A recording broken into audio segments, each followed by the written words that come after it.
के ज्यादा संभावना है। जिनके सियासी तजुर्बे पर एक छोर उन्हें पूर्व प्रधानमंत्री इंदिरा गांधी के दौर में खड़ा करता है, दूसरा वो छोर है जहां वो कांग्रेस की नई पीढ़ी के साथ खड़े दिखाई देते हैं। एक विजनरी राजनेता जिनकी हर सोच की सरहद दुनिया का आखिरी छोर। बिजनेस टाइकून कमलनाथ देश के उन चुनिंदा नेताओं में गिने जाते हैं जिन्होंने हर बार हाईटेक तरीके से चुनाव लड़ा।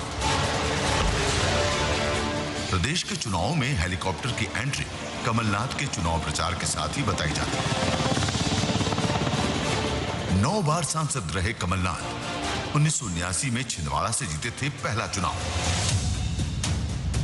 लेकिन एक जनप्रतिनिधि के अपने क्षेत्र से क्या सरोकार होने चाहिए, 45 बरस में छिंदवाड़ा इसकी मिसाल बन गया। जिस दौर में मध्य प्रदेश के बाकी जिले पिछड़ेपन की धूल झाड़ते बमुश्किल खड़े हो पा रहे थे, उस वक्त छिंदवाड़ा की सड़कें एमपी में नए उद्योग स्किल सेंटर का रनवे बन रही थी। मध्य प्रदेश में कांग्रेस की नई पीढ़ी से कदम ताल करते, पार्टी में नई जान फूंकते कमलनाथ। संगठन की कभी कोई बड़ी जिम्मेदारी नहीं संभाली, लेकिन यह कमलनाथ की ही काबिलियत थी कि 2018 के विधानसभा चुनाव में कांग्रेस पूरी ताकत के साथ खड़ी हो गई। यह हौसला कमलनाथ ने ही दिया कि 15 बरस से सत्ता से दूर बैठी पार्टी को यह यकीन आया कि सत्ता में वापसी भी हो सकती है। इस मायने में 2018 के विधानसभा चुनाव के नतीजे कमलनाथ के कुशल चुनाव प्रबंधन के साथ उनकी बेदाग छवि पर जनता की मुहर कहे जाएंगे। कमलनाथ की सियासत का अंदाज कि एक राजनेता की हर कोशिश धरातल पर बदलती तस्वीर में दर्ज दिखाई दे।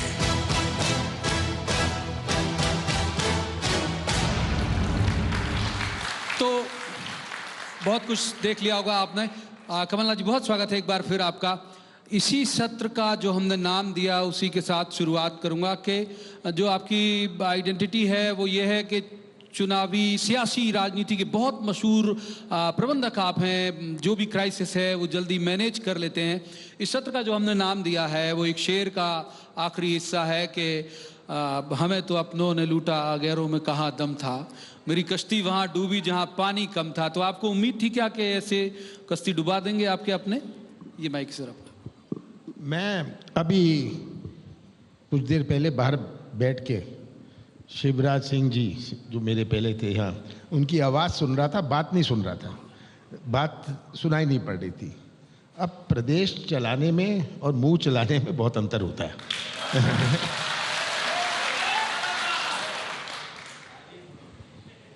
आज आपने पूछा कि सरकार गई। देखिए, इस प्रकार की राजनीति मैं भी कर सकता था, मैं तो मुख्यमंत्री था, मुझे कोई रोक रहा था? ये सौदेबाजी की राजनीति करनी, मैंने कहा ये सौदे की राजनीति का प्रवेश मैं मध्य प्रदेश में नहीं होने दूंगा। ये विधायक ही मेरे से टच में थे, हमें ये सौदा हो रहा है, फलाना सौदा हो रहा है, ये सौदा हो रहा है। मैं इस प्रकार की राजनीति नहीं चाहता था। बाबा साहब अम्बेडकर ने हमारा संविधान बनाया था, उन्होंने प्रावधान रखा कि किसी सांसद या किसी विधायक का निधन हो जाए तो उपचुनाव होगा, पर बाबा साहब अम्बेडकर ने ऐसे कभी नहीं सोचा था कि ये सौदे की राजनीति भी हो जाएगी, ये सौदे की राजनीति का प्रवेश होगा। और यही सौदे की राजनीति का जो मध्य प्रदेश में प्रवेश हुआ है, बाहर मध्य प्रदेश का क्या नाम बना कि मध्य प्रदेश में तो बिकाऊ राजनीति होती है। क्या बिकाऊ राजनीति मध्य प्रदेश की पहचान होगी? ये चिंता का विषय है। सरकार आए जाए मुझे इसकी चिंता नहीं है। मुझे ये भूख नहीं थी कि मैं मुख्यमंत्री रहूं। मैं तो जानता था आखिरी महीने में क्या होने वाला है, मुझे पता था ये हो रहा है। विधायक मेरे पास आते थे कि ये सौदा हुआ आज, मैंने कहा था कर लो सौदा, मौज करो। जब ये बेंगलोर में थे मेरे से बात करते थे, मैंने कहा कि ये ठीक है, आपका जैसा ठीक समझते हैं आप कर लो। तो ये सौदे की राजनीति से जो हुआ, आप इसको किसी कोई रूप दे दो, कुछ कह दो। हाँ, कमलनाथ से नाराज थे, कमलनाथ से नाराज थे तो सौदा क्यों किया? मैं भी सौदा कर सकता था जैसे मैंने कहा, पर मैं सौदे के पक्ष में बिल्कुल नहीं था। लेकिन बीजेपी के तमाम बड़े नेता प्रदेश से लेके दिल्ली तक के वो कहते हैं कि आप संभाल नहीं पाए, आपके अपने आपकी नाराजगी के कारण, और उनको महत्वपूर्ण जो सम्मान अपेक्षित है वो नहीं मिला, इसलिए चले गए। वो क्या कहेंगे कि हमने सौदा कर लिया?